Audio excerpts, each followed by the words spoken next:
Ya, saya dikenal orang sebagai pendeta tanpa air mata karena sejak tahun 98 bulan Januari, Bapak Ibu, sampai sekarang saya tidak memiliki air mata.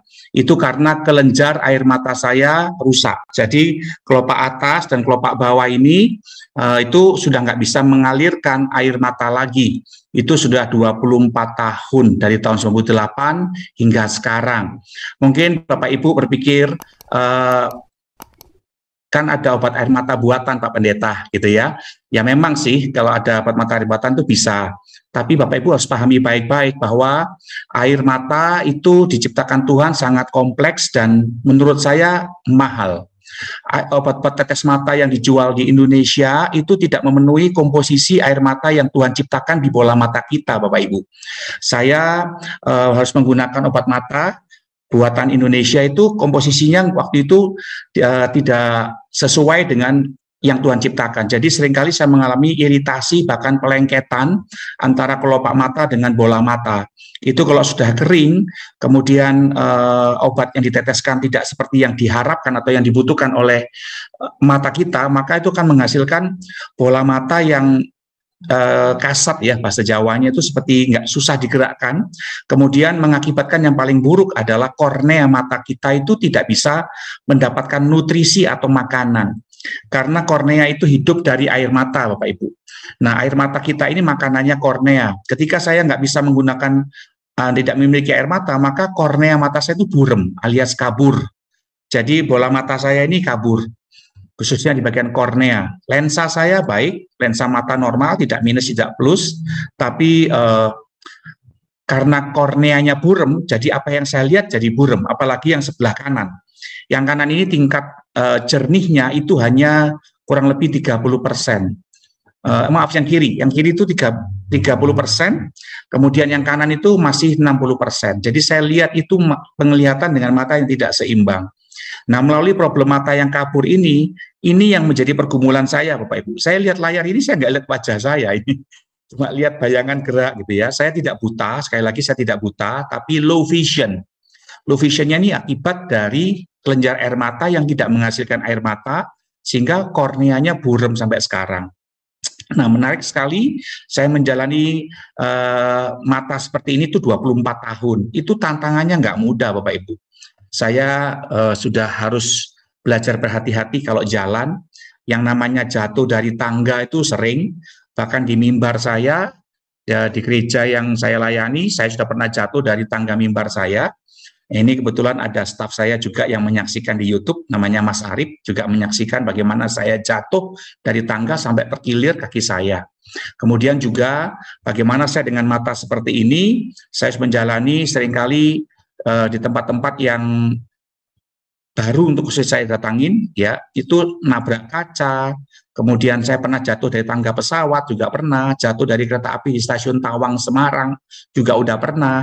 Dan banyak lagi Bapak Ibu bagaimana kondisi penglihatan mata seperti ini yang seringkali menjadi pergumulan saya. Dan yang paling membuat saya harus belajar bergantung dengan Tuhan itu adalah ketika saya nggak bisa melakukan semuanya sendiri. Saya perlu orang ya yang bisa digerakkan Tuhan menolong saya, mendampingin saya. Tetapi karena dasarnya saya ini orangnya semangat Bapak Ibu ya. Jadi saya belajar bertindak dengan iman, ingin menyentuh hati Tuhan. Pada awal-awal saya menderita mata seperti ini tahun 98 awal, waktu saya sembuh dari sakit yang ganas itu, mata saya parah banget waktu itu. Burem, merah, bahkan netesin mata ini Bapak Ibu tidak cuma sekali sehari 3 kali, enggak seperti itu. Ini tiap 5-10 menit sekali mesti neteskan mata seperti ini.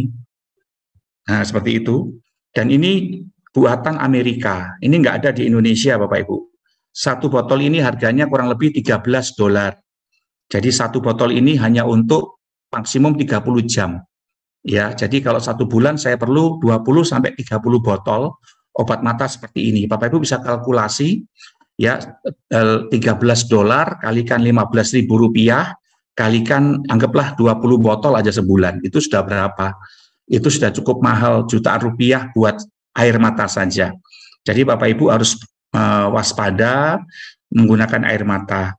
Air mata diciptakan Tuhan itu untuk membuat bola mata supaya mudah bergerak dan memberikan nutrisi buat kornea mata kita.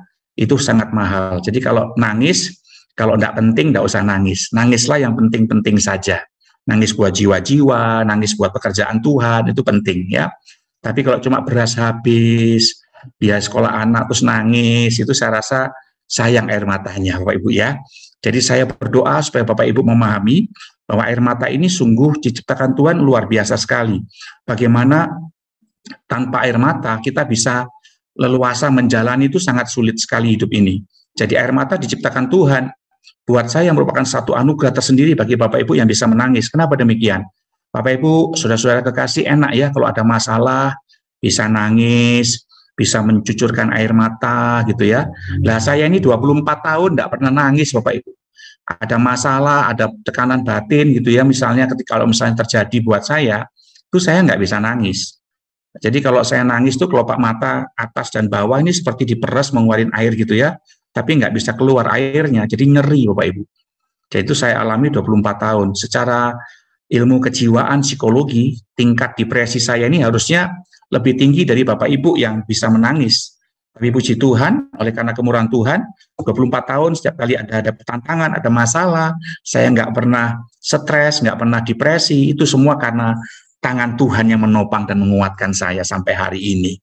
Dan dalam hari-hari saya menjalani dengan mata kabur seperti ini juga tidak mudah Bapak Ibu. Saya pernah difitnah orang tahun 2011 lalu, tahun 2013 lalu, katanya saya ini pura-pura sakit mata.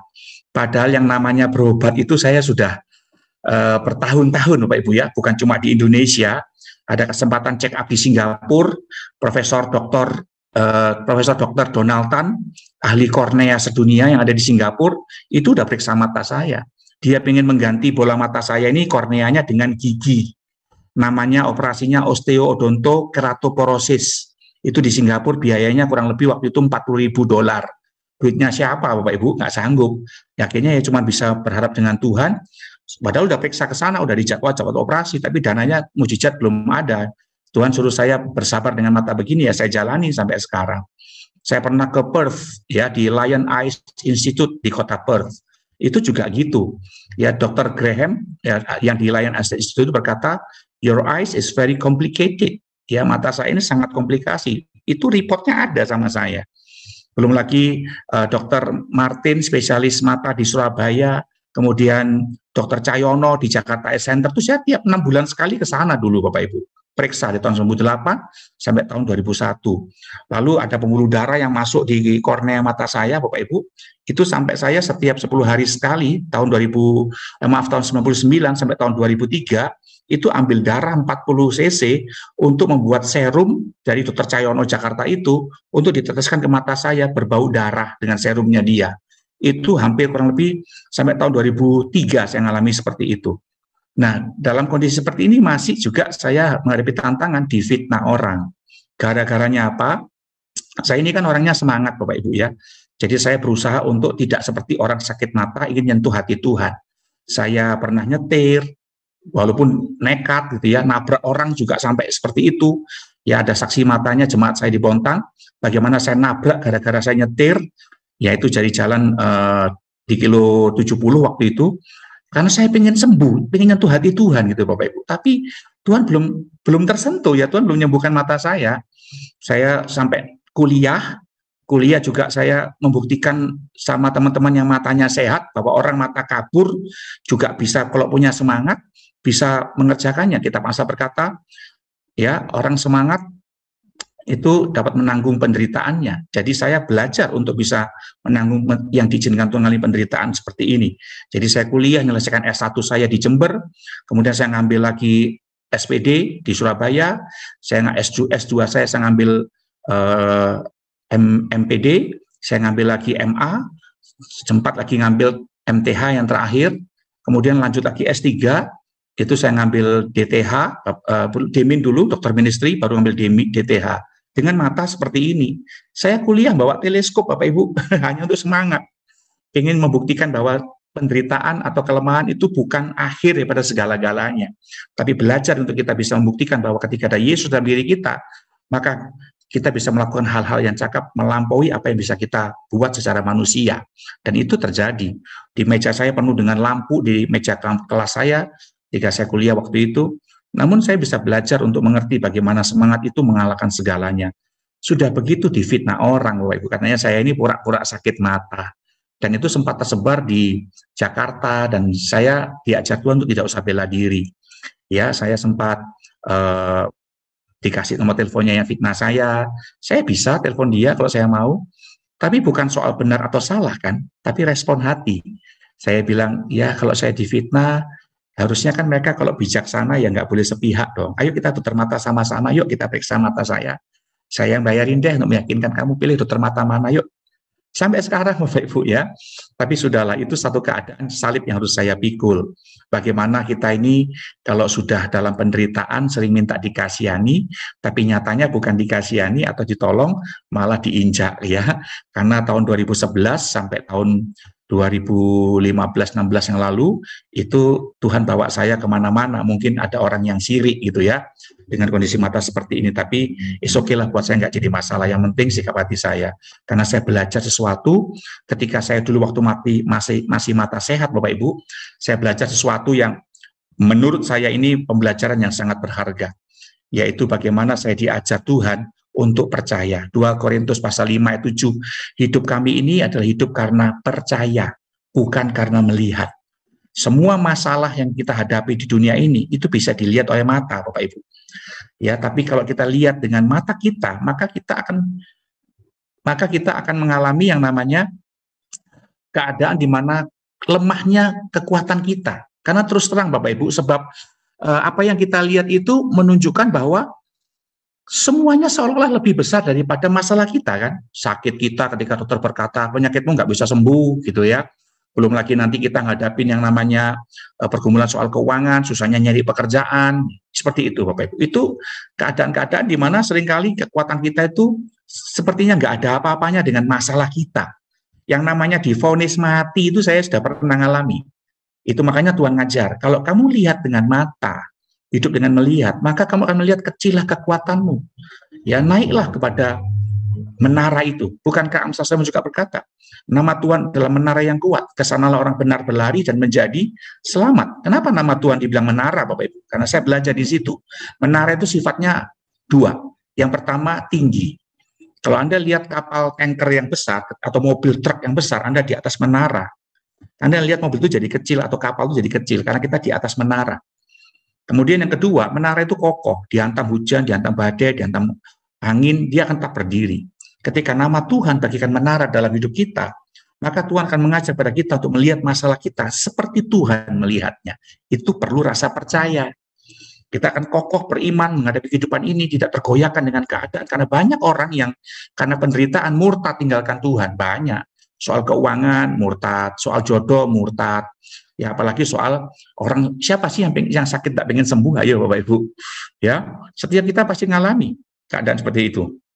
Bagaimana kita pengen jadi orang yang lepas daripada penderitaan? Sudah berdoa, sudah. Pakai puasa, sudah. Tapi kalau Tuhan belum sembuhkan, mau gimana? Banyak orang Kristen yang nggak tahan.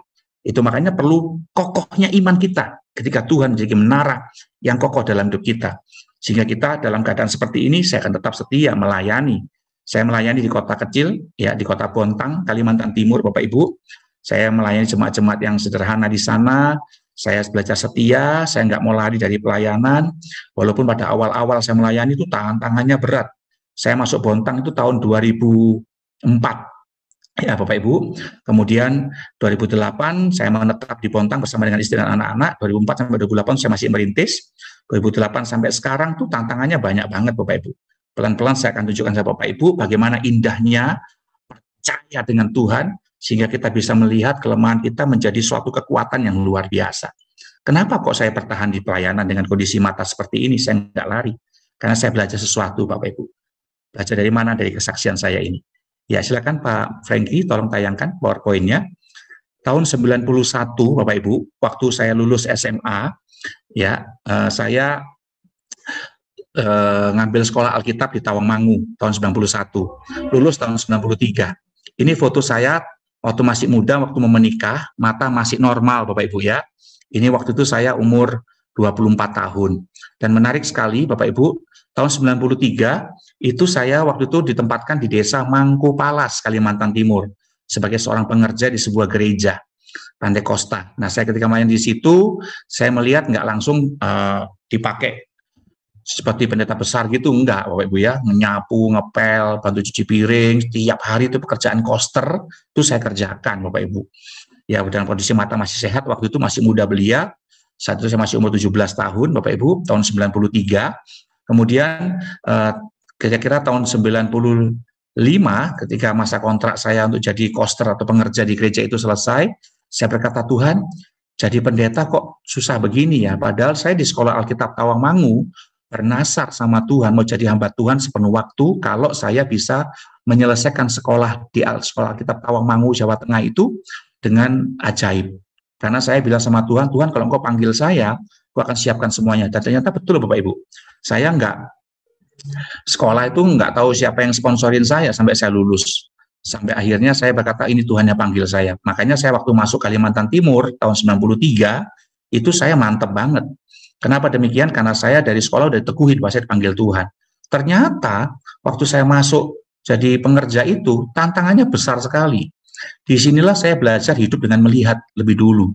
Kenapa? Karena saya ini ada menyukai seorang gadis di Samarinda waktu itu, tahun 95.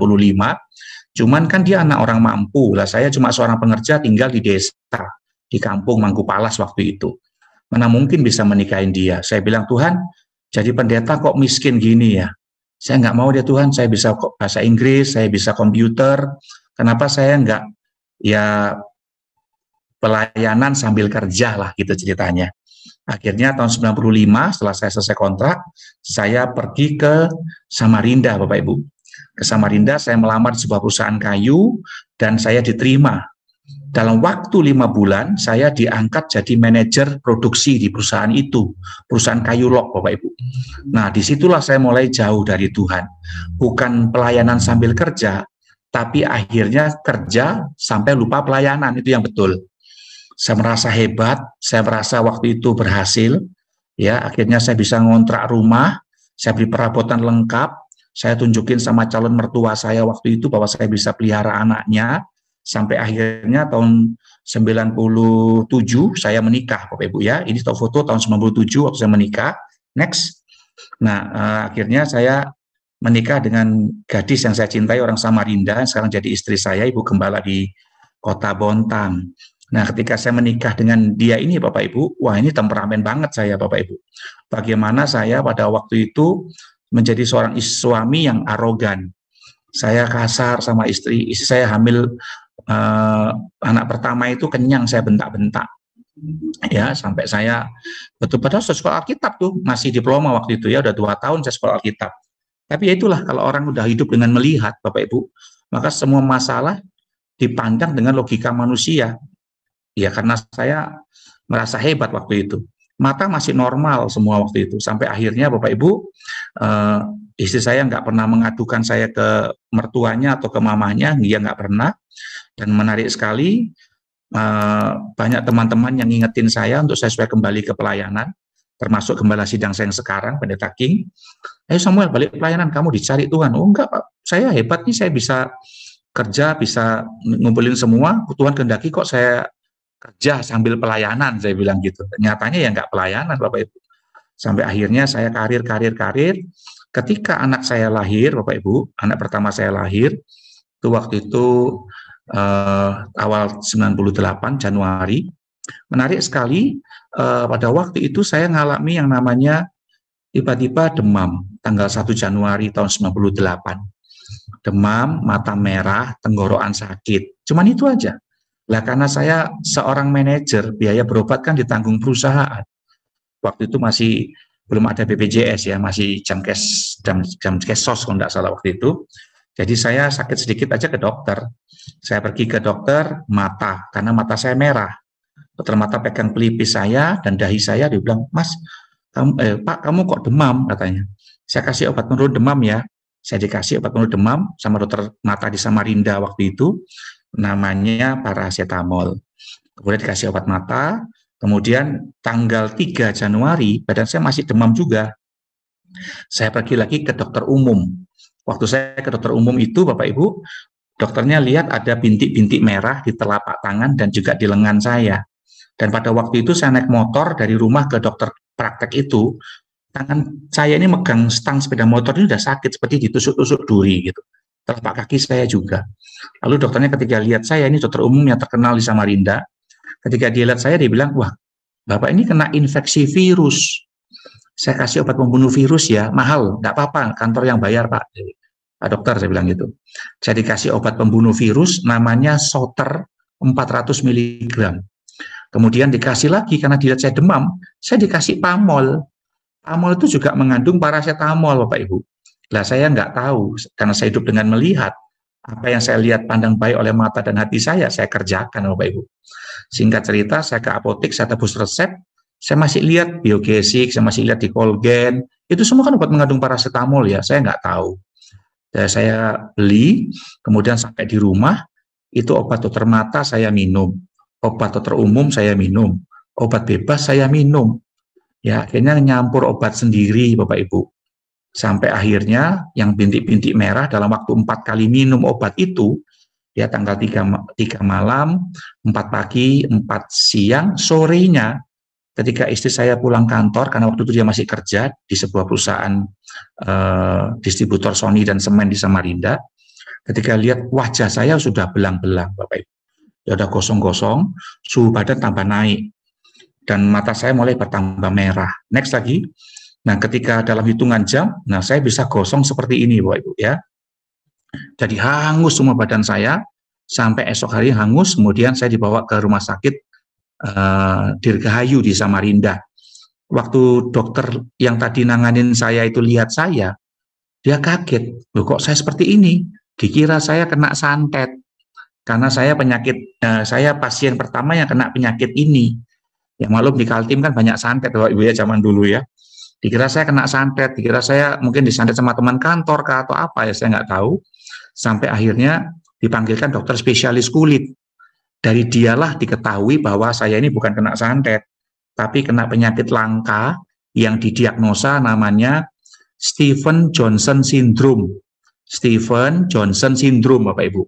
Dan singkat cerita, ketika dokter ini nunggu saya beberapa hari di rumah sakit itu untuk ngobatin, kan dia nggak tahu juga cara ngobatinnya bagaimana, karena saya alergi obat. Jadi sampai sekarang obat yang tadi saya beli seperti paracetamol, painkiller, antibiotik, itu saya nggak bisa minum sampai sekarang, Bapak Ibu. Jadi kalau saya demam atau sakit kepala, itu saya nggak boleh minum paracetamol. Saya pernah kecelakaan ditabrak sepeda motor gara-gara mata saya nyebrang jalan sendirian.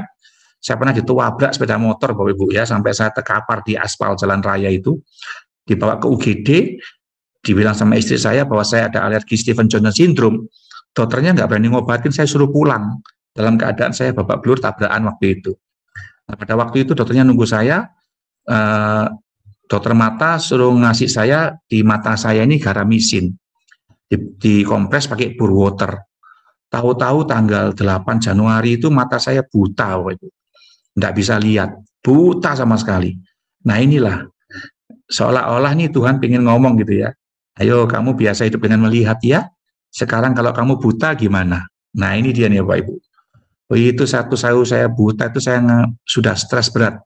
Saya sudah seperti orang yang patah harapan, marah-marah, dokternya saya maki-maki, susternya saya marahin yang ngasih saya garamisin itu, saya maki-maki dalam keadaan mata sudah buta. Mata ini dibuka, item-itemnya nggak ada, putih semua. Sampai akhirnya bibir, rongga mulut, next lagi, kerongkongan, ya. Nah ini tambah lama tambah gosong, bibir, rongga mulut, kerongkongan, gitu Bapak Ibu ya, punggung, dada, terus lengan, terus sampai ke telapak kaki, itu gosong semua. Nah ini yang putih-putih di pipi itu adalah kulit yang cuil, karena saya tidur miring di bantal, ya, nggak pelan-pelan menggerakkan wajah ke tengah, sampai akhirnya kulitnya cuil. Dan itu perihnya minta ampun, Bapak Ibu. Akhirnya dokter Samarinda nggak sanggup, saya disuruh berangkat berobat, dirujuk ke rumah sakit yang lebih canggih di Surabaya. Ini kejadiannya saya berangkat tanggal 10 Januari tahun 98. Dalam keadaan saya mata buta, suhu badan saya 43 derajat, Pak Bu. Itu kalau saya gemeteran itu ranjang tuh sampai kayak gempa bumi itu bergetar karena menggigil ya. Saat udah kasihan orang besuk saya pasti bilang saya ini mati. Teman-teman kantor besuk juga dibilang saya ini mati. Akhirnya saya dibawa ke Balikpapan untuk diterbangkan ke Surabaya, diantar sama teman sama gembala saya yang sekarang. Mereka saksi mata saya, Bapak Ibu. Jadi kalau ada yang bilang saya ini pura-pura sakit mata, saya punya banyak saksi mata kalau mau bela diri sebetulnya ya. Tapi buat apa? Tuhan yang tahu lah. Sampai akhirnya saya mau naik pesawat, waktu itu belum ada garba rata, masih naik kursi roda dari bawah. Mereka kan tidak tahu, sekujur badan saya ini melepuh, isinya air sama nanah. Jadi waktu mau digendong naik ke pesawat, dari kursi roda, dan badan saya buta, suhu badan tinggi, bibir, rongga mulut, kerongkongan, semuanya melepuh, sama lidah-lidahnya sekalian. Wah, hancur semua nih mulut ini Bapak Ibu ya. Itu saya digendong sama porter, cuman nggak dikasih tahu kalau punggung saya ini melepuh. Jadi jaket, baju, sama kulitnya itu nempel di kulit belakang. Waktu diangkat naik itu sobek kulit saya dari bawah sampai ke hampir dekat leher, itu kulitnya sobek Bapak Ibu ya, itu perihnya minta ampun sampai kelihatan dagingnya. Saya tuh teriak dari bawah itu, waduh gitu ya, sakitnya minta ampun. Waktu saya teriak itu langsung sobek dari sudut bibir ini, sobek, darahnya ngalir karena luka yang udah kering. Kalau kita teriak kan robek darahnya Bapak Ibu ya. Itu dari hidung melepuh darah, di telinga penuh darah, sudah nggak bisa apa-apa. Kemudian sampai di Surabaya, next lagi. Ya, ini saya waktu dibuka punggung saya di ruang isolasi di Surabaya, punggung jadinya seperti ini Bapak Ibu. Ini apa namanya? Yang putih-putih itu dagingnya yang kelihatan, yang tadi sobek di bandara. Next lagi. Ya, kemudian ini saya dalam keadaan hangus seperti itu. Dokter internis dipanggil menanganin saya, dia bilang, loh kok baru seperti ini, kok baru dibawa ke sini. Ini Stephen Johnson Syndrome sudah stadium 4. Saya dulu punya pasien, sepertiganya dia meninggal dunia. Namanya Profesor Dr. Hans Tandra ya, di Surabaya. Lalu ketika saya diperiksa, singkat cerita Bapak Ibu, dipanggilkan dokter mata, dokter spesialis kulit tamatan Jerman, di Rumah Sakit Adi Husada Kapasari Surabaya waktu itu. Mereka rapat, dokter kulit bilang, ini orang tidak boleh minum antibiotik. Bagaimana saya bisa ngobatin penyakit kulit seperti ini tanpa antibiotik? Bisa butuh waktu yang sangat lama kalau dia sehat. Dokter mata bilang bahwa saya akan buta untuk selamanya, karena sudah mengalami peradangan mata yang seperti itu. Korneanya udah nggak kelihatan, saudara ya, sekatnya tebal sekali. Masalahnya saya alergi antibiotik dan paracetamol itu, gimana cara ngobatinya? Akhirnya saya mendengar dia ngomong sama mama saya, secara manusia kesempatan saya hidup ini cuma 10%. Ya kalau kuat paling 3 minggu lah dia bisa bertahan hidup. Mana istri sama anaknya, suruh datang. Nah istri saya kan baru selesai melahirkan, waktu itu baru melahirkan. Jadi mana mungkin bisa bawa bayi umur sekian bulan naik pesawat Bapak Ibu ya. Sampai akhirnya istri saya minta tolong ke dokter supaya bisa dikasih surat izin. Bayi saya diperiksa sehat. Jadi istri saya berangkat bawa bayi, terbang ke Surabaya, pengen lihat saya di detik-detik akhir nyawa saya, Bapak Ibu. Ini istri saya, waktu dia lihat saya di rumah sakit itu, tanggal 15 Januari kurang lebih, keadaan saya lebih hangus, lebih gosong, dibandingkan waktu saya tinggalkan dia dari Samarinda.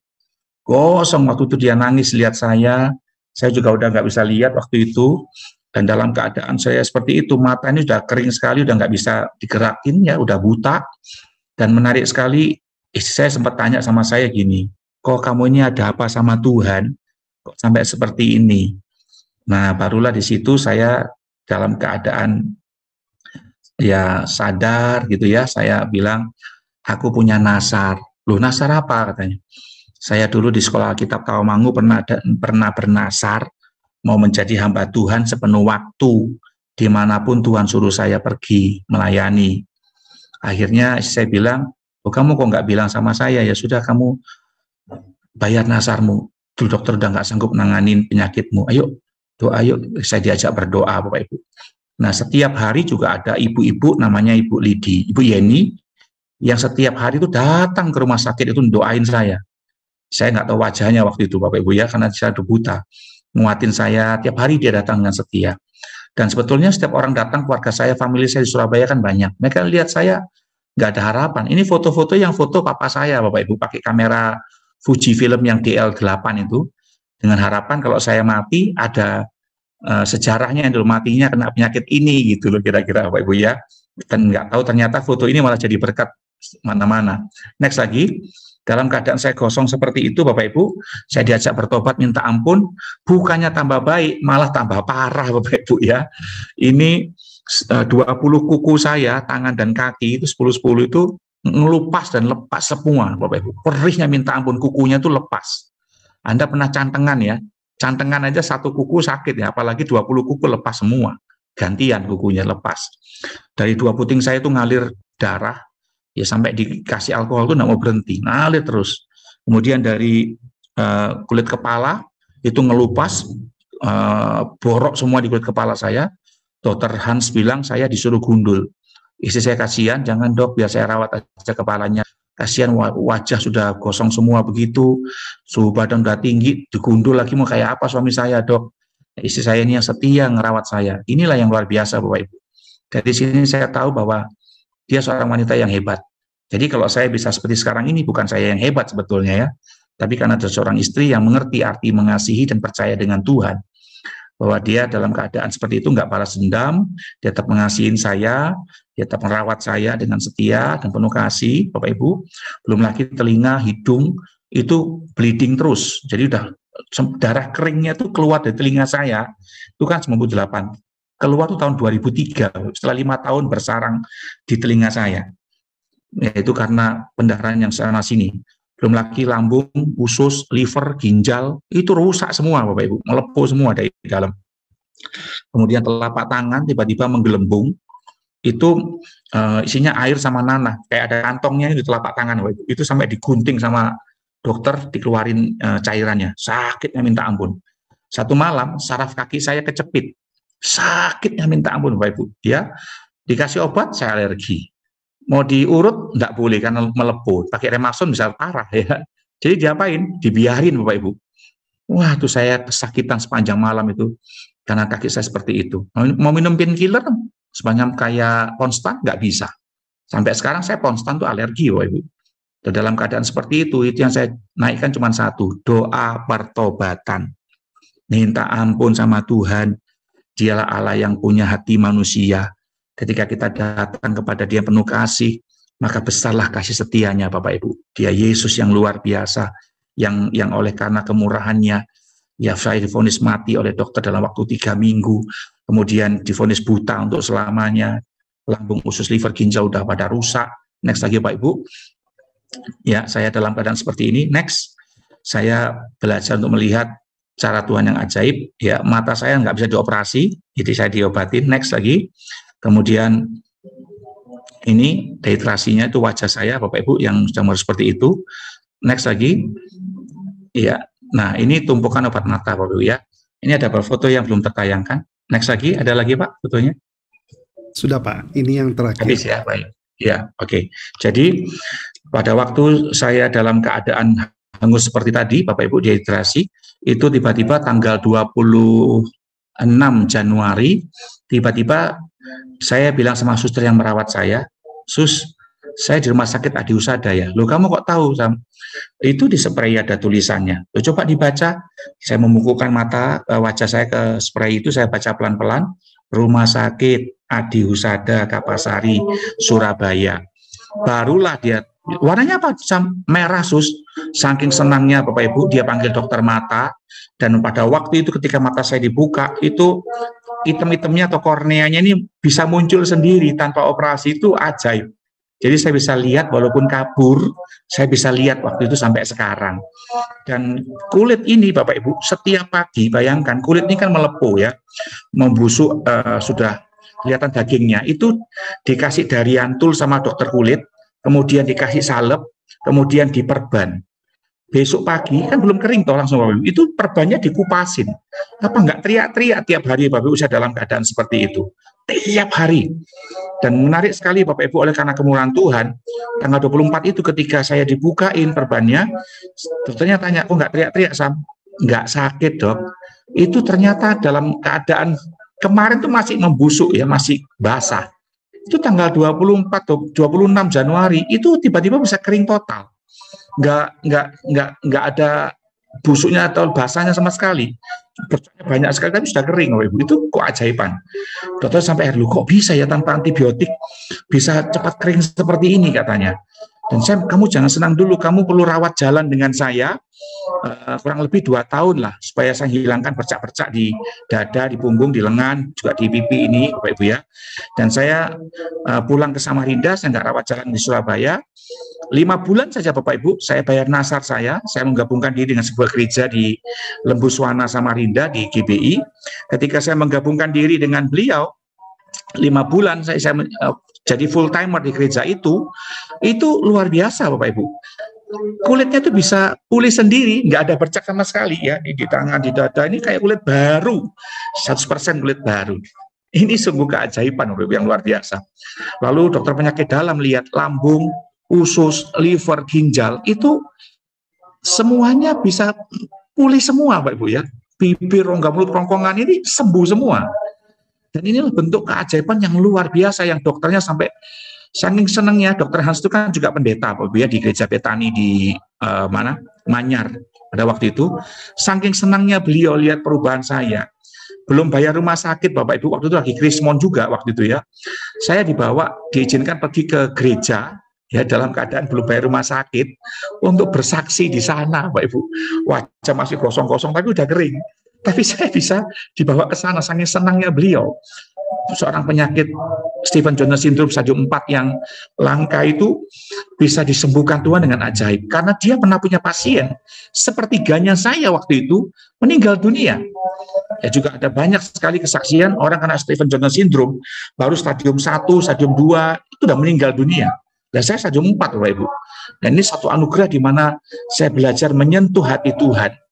Bahwa benarlah, bagi Tuhanlah Efesus pasal 5 ayat 20 yang jauh dapat melakukan yang dapat lebih daripada kita doakan sesuai dengan kekuatan kuasanya di dalam kita. Efesus 5 ayat 20.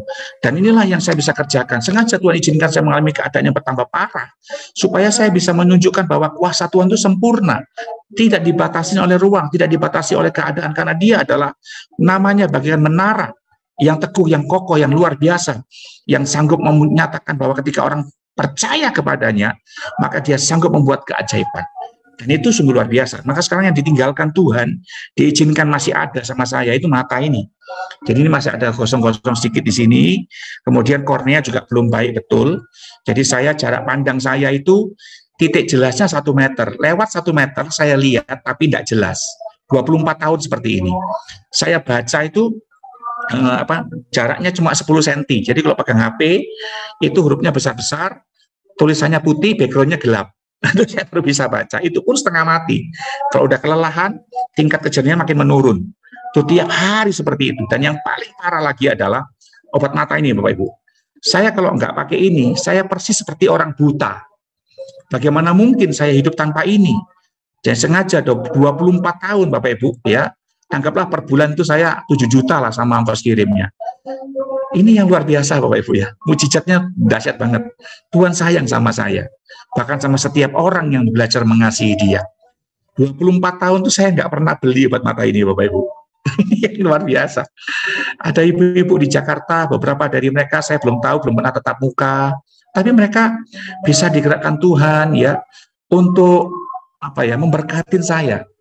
Ya, setiap kali mereka keluar negeri ke Singapura atau di Amerika, ingat saya, dibelikannya saya. Orang-orang ini dari orang-orang yang berbeda-beda.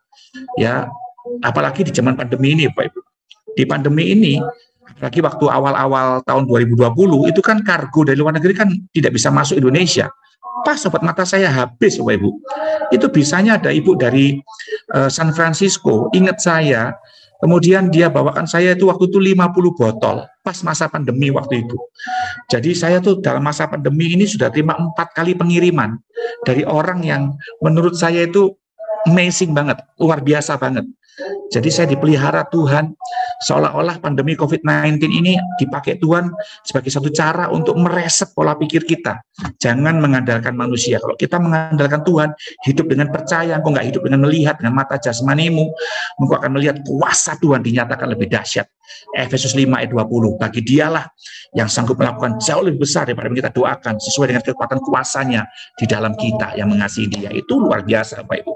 Sampai akhirnya saya bisa, dari sini saya bisa melihat tiap tetes demi tetes, obat ini saya teteskan ke mata saya seperti ini.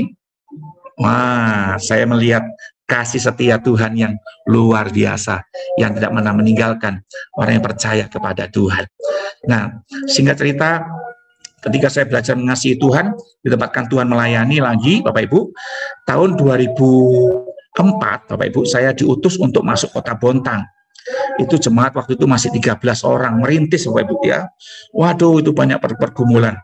Lucunya, Bapak Ibu, yang Tuhan izinkan saya alami adalah pengalaman susahnya saya di kota Bontang itu tidak jauh beda dengan penderitaan pergumulan waktu saya di desa Mangkupalas sebelum saya kena sakit itu. Yang namanya penderitaan itu, nah yang namanya pelayanan, Bapak Ibu ya, itu ya tidak bisa mengharapkan materi banyak. Jadi saya cuma bisa berharap bisa dipakai Tuhan, dikasih nyawa sambungan aja. Saya udah senang sekali. Saya cuma punya satu kerinduan waktu itu, Tuhan, biarlah dengan nyawa sambungan ini, hidup saya bukan cuma sekedar sukses dalam karir atau pelayanan, tapi hidup ini berdampak. Karena setiap kali Anda diberi usia, merayakan ulang tahun, panjang umurnya, happy birthday to you, itu bicara soal kesempatan, Bapak Ibu. Usia bicara soal kesempatan. Kesempatan untuk apa? Berkarya bagi Tuhan. Buat apa sukses kalau hidup Anda tidak berdampak? Jadi ketika saya dulu kerja kayu, selfishness-nya itu tinggi banget. Selfish banget, Bapak Ibu ya, egonya tinggi, nggak peduli orang lain. Yang penting saya karir, harta dan aset. Ternyata malah dihabisin, Bapak Ibu ya. Kalau Bapak Ibu baca di Matius pasal 13 ayat 10 sampai ayat yang ke-12, di sana dijelaskan, kepadamu telah diberikan rahasia kerajaan sorga. Kalau engkau mempunyai, apa yang ada padamu akan Tuhan buat berkelimpahan. Tetapi kalau engkau tidak mempunyai, ayat 12, karena siapa yang mempunyai, kepadanya akan diberi, sehingga ia berkelimpahan. Tetapi siapa yang tidak mempunyai, apapun juga yang ada padanya akan diambil daripadanya. Loh, ayat ini sulit loh Bapak Ibu. Ini Bapak Ibu punya apa, sehingga apa yang ada pada kita dibuat Tuhan berkelimpahan. Kita tidak punya apa, sampai apa yang ada pada kita malah dihabisi. Nah ini sulit ayat ini Bapak Ibu. Kalau Anda baca di konteks pasal 13 di kitab Matius ini sedang bicara tentang kerajaan Allah. Kata kerajaan dalam bahasa Yunani menggunakan kata basileia. Basileia itu artinya pemerintahan Bapak Ibu ya. Pemerintahan siapa? Kristus. Dia ingin berdaulat, dia ingin berkuasa sebagai pemilik atas hidup kita. Itu makanya Paulus berkata, namun aku hidup, Galatia 2, 19-20, tetapi bukan lagi aku yang hidup, melainkan Kristus yang hidup dalam aku, Galatia 2, 19-20, Pak Franky. Ya, ini dikatakan di sini, ayat 19, iya, sebab aku telah mati oleh hukum Taurat untuk hukum Taurat, supaya aku hidup untuk Allah. Aku telah disalibkan dengan Kristus. Nah ini kalimatnya. Namun aku hidup, tetapi bukan lagi aku sendiri yang hidup, melainkan Kristus yang hidup di dalam aku. Dan hidupku yang kuhidupi sekarang ini, ya di dalam daging ini, adalah hidup oleh iman dalam anak Allah yang telah mengasihi dan yang menyerahkan dirinya untuk aku. Jadi kita diberi Tuhan kesempatan hidup. Biarkan Kristus yang mengendalikan hidup kita. Kita hanya beriman. Iman ini kan dalam bahasa Yunani kata pistis. Sama dengan kata yang dipakai di dalam 2 Korintus 5 ayat 7 tadi. Pistis, percaya. Hidup karena percaya dengan Tuhan, bukan dengan melihat. Percayalah Bapak Ibu, kalau hari ini engkau hidup dengan melihat, kita akan penuh dengan keterbatasan. Tapi kalau hidup dengan percaya, yang akan melihat kuasanya sempurna terjadi dalam kehidupan setiap kita.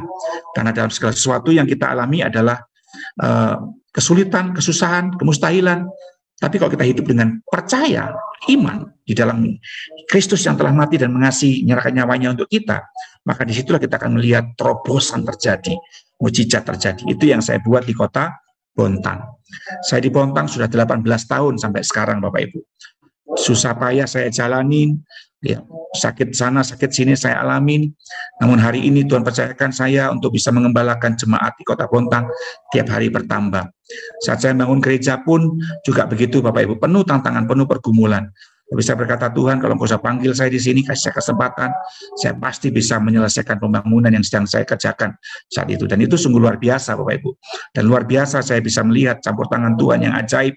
Sampai hari ini jemaat terus bertumbuh dengan keadaan seperti sekarang ini. Dan disinilah saya bisa melihat bagaimana ketika saya dulu lari, saya punya harta, punya karir, punya aset. Ketika saya tidak punya kerajaan Allah, dihabisin, Bapak Ibu. Ya, semua aset itu habis, tinggal motor satu sama badan tinggal tulang dibungkus kulit. Kurus sekali saya waktu sembuh dari sakit itu. Tapi ketika saya bertobat, Tuhan, hidupku bukannya aku lagi, tapi Engkau yang hidup dalam aku. Maka saya belajar punya pemerintahan Kristus dalam diri saya. Belajar, kita sama-sama belajar. Sampai akhirnya apa yang sedikit Tuhan buat berkelimpahan. Nah, sekarang saya diberkati Tuhan. Ya, sampai saya kalau saksi Bapak Ibu bagaimana Tuhan menolong saya itu sampai terharu ya. Bagaimana indahnya itu berjalan bersama dengan Tuhan itu membuat kita terkagum-kagum. Mata memang kabur. Tuhan izinkan saya mata nggak bisa melihat.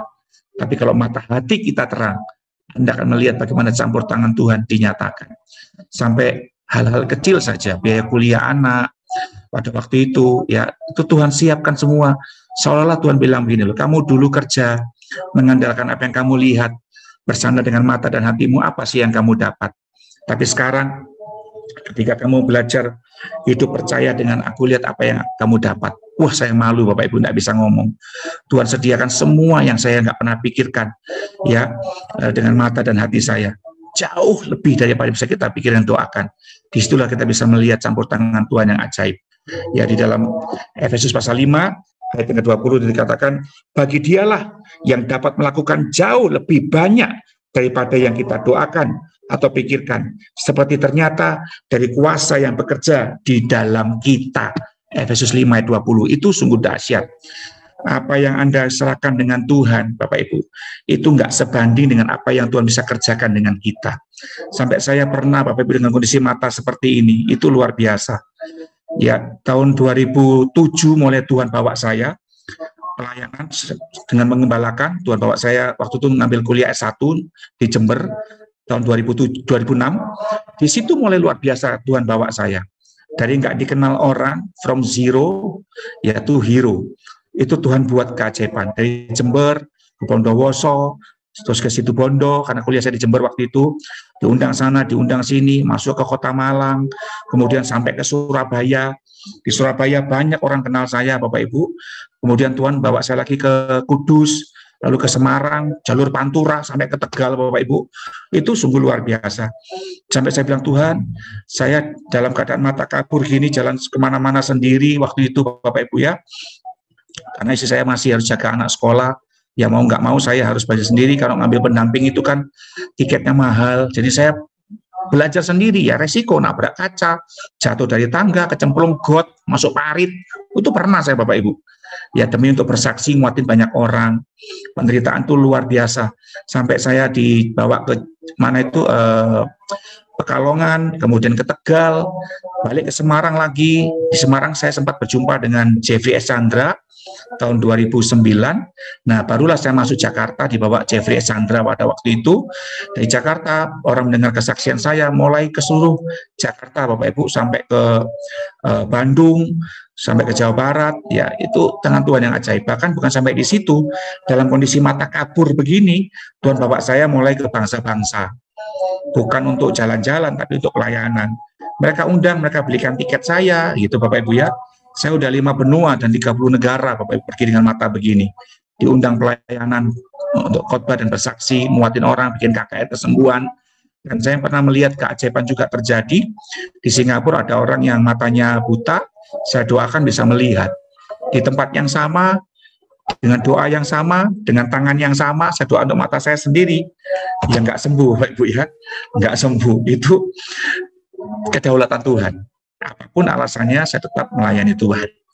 Nah, ada satu masa-masa di mana Bapak Ibu mungkin bilang sama saya, oh enak ya Pak, ditolong Tuhan, bisa ngalami mujizat seperti sekarang. Ya, sekarang sih bisa bilang begitu, tapi untuk menjalani itu Bapak Ibu nggak mudah. Kan dari tahun 98 sembuh dari sakit sampai Tuhan promosikan saya itu kan makan waktu kurang lebih 9 tahun Bapak Ibu. Itu nggak ada yang ngundang saya. Nggak ada yang mengerti kesaksian saya. Saya pernah menyodorkan foto itu ke sebuah gereja di Surabaya, cuma dilihat, nggak diundang, saudara. Itu pernah. Kenapa? Waktu Tuhan, kairosnya Tuhan belum tiba. Nah, saya diproses Tuhan dulu, membalakan sengsara, berjalan bertahan dalam pergumulan di Bontang waktu itu, Bapak Ibu ya, dengan setia. Sambil saya belajar semangat, ngambil kuliah, disponsorin orang saya kuliah, Bapak Ibu, nggak biaya sendiri. Saya ngebuktiin bahwa saya orang yang semangat, dengan mata kabur sekalipun saya bisa kuliah. Dan luar biasa Bapak Ibu itu terjadi. Dan sampai akhirnya waktu saya kuliah tersebut melihat pertolongan Tuhan sampai bisa jadi dosen tetap sekarang saya di SDTAI Surabaya. NIDN saya juga ada. Dan puji Tuhan saya belajar mengerti, menguatkan banyak orang melalui apa yang saya alami. Tapi tahukah Bapak Ibu, dari tahun 98 sampai tahun 2007 itu kan nggak mudah. Tahun 98 saya ada pada titik batas kekuatan saya untuk sempat percaya dengan Tuhan, karena mata ini pengen cepat sembuh. Saya pernah bilang sama Tuhan, Tuhan, lambung, usus, liver, ginjal, kulit, rongga mulut, kerongkongan, lidah, bibir, semua Tuhan udah sembuhin. Ya, masa sih tinggal satu ini aja Tuhan nggak mau sembuhin, yaitu mata saya ini. Sampai akhirnya Bapak Ibu, saya pas waktu itu dengan istri saya, anak-anak dan papa saya jalan-jalan ke Tawangmangu tahun 98, kira-kira pertengahan ya setelah saya sembuh dari sakit. Saya pengen sembuh Bapak Ibu.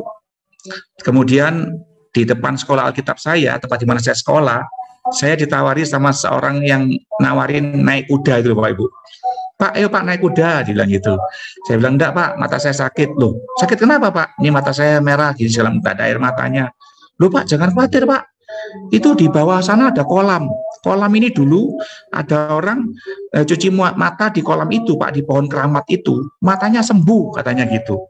Ayo Pak, kalau nggak percaya lihat dulu Pak. Jadi saya ditemenin adik ipar saya naik kudanya dia pergi ke kolam itu. Nah ketika saya lihat ada pohon beringin yang cukup besar yang memancarkan air sehingga membentuk kolam. Nah di situ ada tempat sesajen segala macam. Lalu bapaknya bilang begini, Bapak lihat tangga ini dari atas sampai ke kolam itu dibuat oleh seorang yang matanya disembuhkan tadi Pak, sebagai tanda terima kasihnya katanya. Wah saya makin mantap nih Bapak, jangan-jangan nih Tuhan pakai saya nih ya, pakai pohon ini untuk menyembuhkan mata saya. Jadi benerlah Bapak Ibu, Bapak itu sempat baca-baca di depan pohon itu, nyuruh saya untuk cuci muka atau cuci mata di kolam itu. Dan beneran Bapak Ibu, saya sudah merohanikan yang rohana. Tempat keramat saya doain supaya Tuhan sembuhkan, yang mana bisa. Saya masukkan airnya ke mata saya, pakai dalam nama Yesus lagi Bapak Ibu ya, 7 kali kayak Naaman. Dalam nama Yesus sembuh, dalam nama Yesus sembuh. Karena saya udah nggak tahan sakit mata ini Bapak Ibu. Pengen sembuh. Sampai akhirnya bukannya tambah baik, mata saya malah infeksi Bapak Ibu. Saya marahin bapaknya itu, saya digendong sama adik ipar saya, dibawa lari sama papa saya, akhirnya bawa ke Jogja ke dokter Yap untuk ngobatin mata saya. Dan papa saya bilang ini, kamu ini pendeta kok kayak pendekar, nggak percaya sama Tuhan, katanya gitu saudara. Itu tahun 98 pertengahan. Sampai akhirnya saya bertobat lagi, minta ampun lagi, karena pengen sembuh Bapak Ibu. Dan siapa sih yang orang sakit nggak pengen sembuh? Karena saya bisa bayangkan, mata kalau nggak sembuh itu resikonya banyak.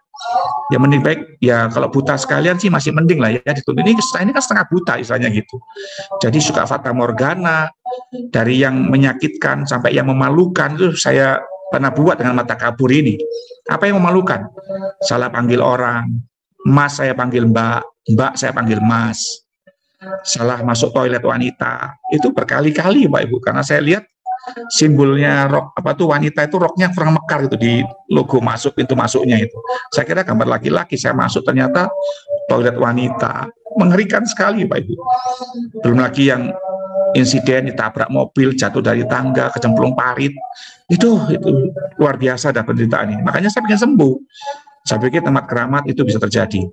Tapi akhirnya saya berkata, tidak Tuhan, apapun kenyataannya, saya akan setia melayani, walaupun dengan mata seperti ini, saya mau tetap belajar setia untuk menyerahkan diri sepenuhnya dengan Tuhan. Dan luar biasa Bapak Ibu, saya bergumul dengan Tuhan, Dan akhirnya Tuhan peduli dengan saya sampai sekarang.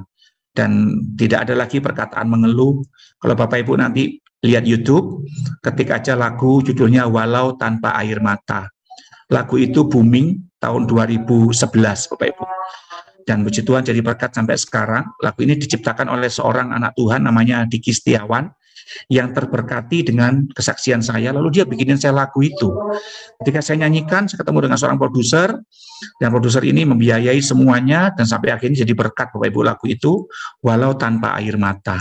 Dan saya dari situ bisa belajar bahwa ternyata penderitaan yang kita alami sekarang tidak pernah sebanding dengan kemuliaan yang Tuhan berikan buat saya. Satu kali saya diundang ke Amerika, itu saya pernah dinaikkan pesawat Bapak Ibu yang first class, bukan yang business class, yang first class, Cathay Pacific. Itu dari Jakarta ke New York. Saya dibiayai oleh Dr. Yanto, pendeta Dr. Yanto waktu itu diberangkatin itu. Sampai saya bilang, Tuhan, saya dulu jadi manajer, nggak pernah naik pesawat. Jangankan yang first class, yang business class saya nggak pernah. Tapi ini saya jadi hamba Tuhan di kampung, di desa. Tuhan bisa bawa saya mencicipi kemuliaan seperti ini. Siapa saya? Ada teman saya bilang begini, Pak Sem, di dunia ini kan banyak tuh orang bejat, orang narkoba, gitu ya, orang yang kelakuannya buruk. Kenapa kok yang sakit mata nggak mereka saja, Pak? Kok mesti Bapak sih nggak sembuh-sembuh gitu ya? Kenapa kok bukan mereka? Kok mesti Bapak? Saya cuma bisa bilang gini, kamu tahu nggak? Kenapa saya nggak pernah bilang begitu? Karena di dunia ini banyak hamba Tuhan yang pengen dipakai Tuhan, tapi toh sedikit. Banyak yang sekolah Alkitab, jutaan orang, tapi toh yang dipakai Tuhan untuk mengalami promosi juga sedikit. Saya adalah salah satu orang yang mencicipi bagaimana dipromosikan Tuhan. Ketika saya naik pesawat first class, ketika Tuhan izinkan saya bangun gereja di Bontang, ketika Tuhan izinkan saya punya istilahnya dititipkan Tuhan berkat, saya nggak pernah bilang, Tuhan kenapa saya ya Tuhan ya? Kok bukan yang lain terima berkat ini? Saya nggak pernah bilang begitu. Itu makanya ketika mata saya sakit nggak sembuh-sembuh seperti ini sekarang juga, saya nggak pernah bilang, Tuhan kenapa saya sih Tuhan? Enggak. Karena itu kedaulatan Tuhan. He is the owner of our life. Dia adalah pemilik atas hidup kita. Dari situlah kita bisa belajar bahwa ketika Tuhan hadir dalam hidup kita, Dia bisa menunjukkan kuasanya yang tak terbatas untuk mengangkat anaknya belajar percaya kepada Dia. Hari ini, kekasih Tuhan, mungkin Anda punya pergumulan yang jauh lebih berat daripada saya. Mungkin Bapak Ibu punya masalah yang sepertinya tidak ada jalan keluar. Tapi ketahuilah, Tuhan nggak buta. Dia tidak tidur. Tuhan tidak tuli. Dia selalu memperhatikan kita. Dan terbukti, di kota Bontang terpencil pun Tuhan pelihara saya. Sampai sekarang saya nggak pernah beli buat mata ini. Dia tunjukkan kasih setianya. Kau tunjukkan kasih setiamu. Itu Tuhan tunjukkan senantiasa buat kita yang mengasihi Dia. Sebabnya, mari Bapak Ibu kita belajar sama-sama bahwa ketika Tuhan menyerahkan hidup kita kepada Tuhan, maka Dia akan melihat kuasanya terjadi. Dan kalau boleh saya bilang, jangan fanatik dengan tumpang tangan. Saya sembuh nggak ditumpangin tangan orang kok. Saya ingat Lukas 8 ayat 43. Seorang ibu yang 12 tahun sakit pendarahan. Ibu itu sembuh juga nggak ditumpangin tangan Tuhan Yesus. Dia nggak nggak dijamah Tuhan Yesus. Tapi ibu inilah yang dengan imannya dia berkata, asalku jamah jumbai jubahnya, aku akan sembuh. Dan puji Tuhan, ibu itu ya dalam keadaan 12 tahun sakit pendarahan, dia sentuh saja jubah Yesus.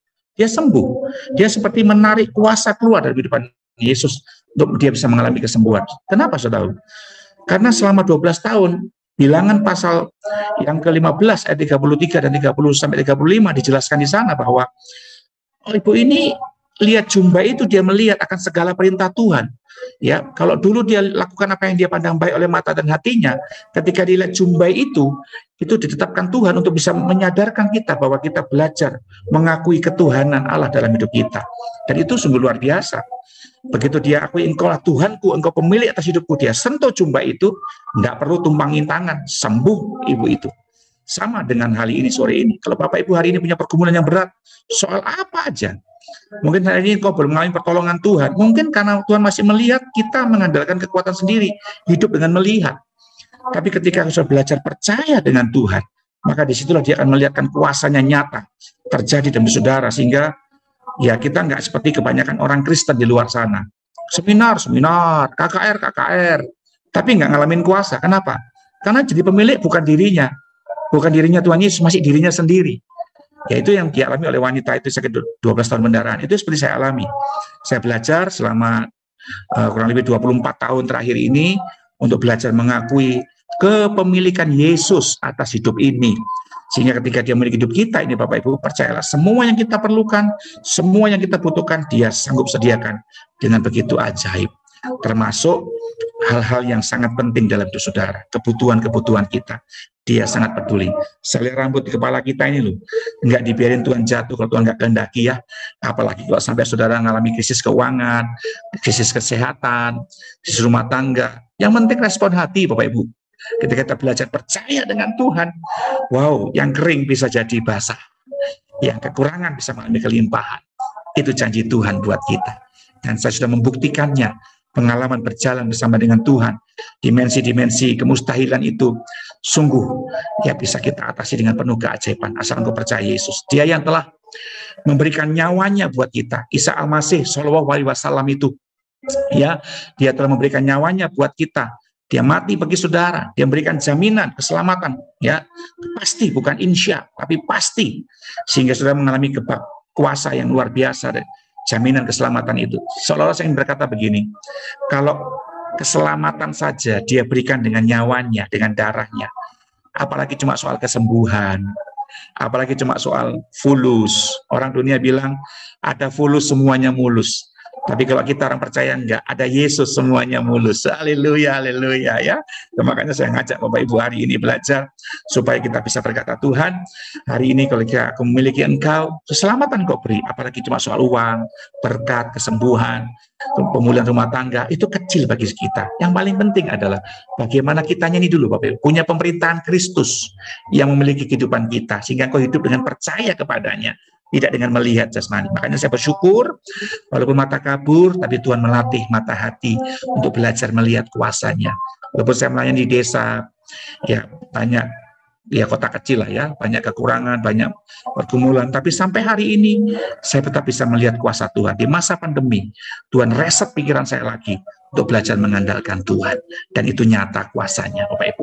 Sehingga hari ini saya bisa sehat, saya sembuh, walaupun saya kalau sakit nggak boleh minum antibiotik, nggak boleh minum paracetamol, tapi puji Tuhan, sempat kena COVID, ya pernah kena COVID juga, ya tapi Tuhan berikan kesembuhan. Orang sakit COVID enak, bisa minum obat turun demam, bisa minum antibiotik, nah saya nggak bisa, tapi Tuhan sembuhkan, Bapak Ibu, dengan ajaib.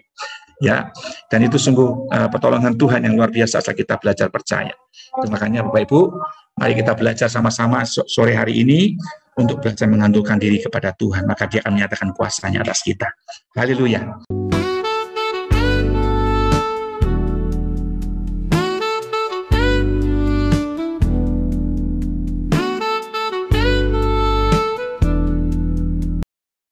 Shalom, salam sejahtera dalam kasih Tuhan Yesus Kristus. Haleluya, luar biasa. Seorang yang tidak pernah menangis ya karena sesuatu, ternyata adalah orang yang dulunya tidak percaya kepada Yesus Kristus. Bagaimana perjalanan kehidupannya, bagaimana kisahnya, mari saudara sudah mendengar tadi kesaksiannya. Kiranya hal itu dapat menginspirasi saudara untuk terus maju di dalam Tuhan, untuk terus berusaha, teguh berdiri di dalam Tuhan. Apapun yang terjadi, maju saja. Karena ingat, keselamatan itu hanya dalam Yesus Kristus dan tidak ada di dalam keyakinan dan kepercayaan. Tidak ada Tuhan yang lain selain dari Tuhan Yesus Kristus yang sanggup menyelamatkan engkau. Tuhan Yesus memberkati kita. Sampai berjumpa lagi dalam program acara kami selanjutnya. Shalom.